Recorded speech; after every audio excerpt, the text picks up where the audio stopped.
તળાજા શહેરના મધ્ય વિસ્તારમાં ગાંધીજીના પૂતળા સામે આવેલ શ્રી કેન્દ્રવતી શાળા નંબર 3 ખાતે નવા શાળા ભવનનું નિર્માણ કાર્યનું ખાતમુહૂર્ત કાર્યક્રમ યોજાયો હતો।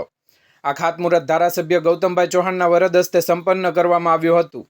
આ પ્રસંગે તળાજા શહેર ભાજપ પ્રમુખ આઈ.કે. વાળા તથા નગરપાલિકા પ્રમુખ હેતલબેન રાઠોડ તથા ડોક્ટર મનહરભાઈ બલદાણિયા તથા નગરસેવક મહેન્દ્રસિંહ સરવૈયા તેમજ નગરપાલિકાના સભ્યો સહિત જોડાયા હતા। આજરોજ સવારે 10:30 કલાકે યોજાયેલા આ કાર્યક્રમમાં શાળા શિક્ષકો તેમજ શાળા વ્યવસ્થાપક સમિતિના સભ્યો તથા શહેરના અગ્રણીઓ ઉપસ્થિત રહ્યા હતા। નવું શાળા ભવન નિર્માણ થવાથી વિદ્યાર્થીઓને વધુ સુવિધાયુક્ત અને આધુનિક શિક્ષણનું વાતાવરણ મળશે તેવો વિશ્વાસ વ્યક્ત કરવામાં આવ્યો હતો। આ પ્રસંગે શાળા પરિવાર તથા વ્યવસ્થાપક સમિતિ દ્વારા ઉપસ્થિત તમામ મહેમાનોનો આભાર વ્યક્ત કરવામાં આવ્યો હતો। બ્યુરો રિપોર્ટ, ગુજરાત આઈ ન્યૂઝ, તળાજા।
એટલે કાંઈ ને કાંઈ જવાબો આપતો હોય છે, સલાહ દેવાની છે, બીજું કાંઈ કરવાનું નથી।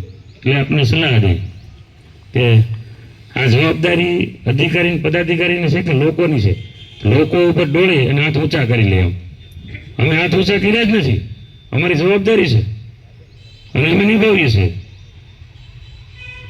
પણ એ લોકો જે પોતાની જ્યાં સરકારો છે એમને કરવાનું છે ને હું થઈ રહ્યું છે નથી જોતા અને બીજાને સલાહ દેવા નીકળ્યા છે। એટલે એને પણ મારે આ મંચ ઉપર કહેવાનું છે કે અમે તો અમારી જવાબદારી નિષ્ઠાપૂર્વક નિભાવી રહ્યા છે, પણ તમે જૂઠના પાયા ઉપર ઉભા થઈને એવા છો એ લોકો જાણે છે। વધારે મારે નથી કહેવું, પણ આ તાલુકામાં વિકાસ અટકવાનો નથી, એમ ગમે તે કરવું એ કરે, સતત વિકાસ ચાલુ રહેવાનો છે અને લોકો જનતા એ આ વિકાસશીલ સરકારની સાથે છે ને સાથે રહેવાની છે।